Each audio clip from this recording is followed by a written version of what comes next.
आणि या सगळ्या निवडणुकांमध्ये वंचितची भूमिका देखील लक्षवेधी ठरली। दरम्यान आजच्या निकालामध्ये प्रत्येक पालिकेत वंचित खातं उघडणार असल्याचं वंचितचे अध्यक्ष प्रकाश आंबेडकरांनी मत व्यक्त केलंय आणि यावेळी बोलताना त्यांनी भाजपवर देखील खरमरीत टीका केली आहे।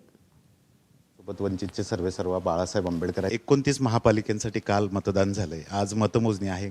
काय असेल राज्याचं चित्र, 29 महापालिकांचं चित्र काय असेल? भारतीय जनता पक्षाने एक पक्ष राज्य करण्याचा प्रयत्न केला होता। त्याला या महानगरपालिकेमध्ये तडा जाईल असं मी त्या ठिकाणी मानतोय।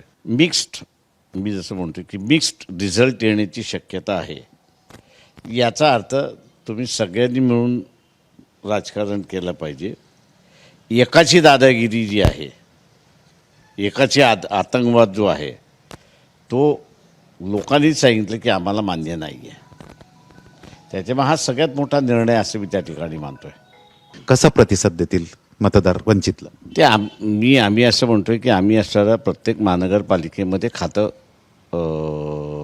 उघडेल आमचं, तेव्हा आम्ही निवडून येणं सगळं ह्याच्यामध्ये याचा बदलता स्वरूप मी जर पाहिलं तर वंचितांना स्वतःचं वेगळं राजकारण आता झालं पाहिजे असं त्यांना वाटतंय।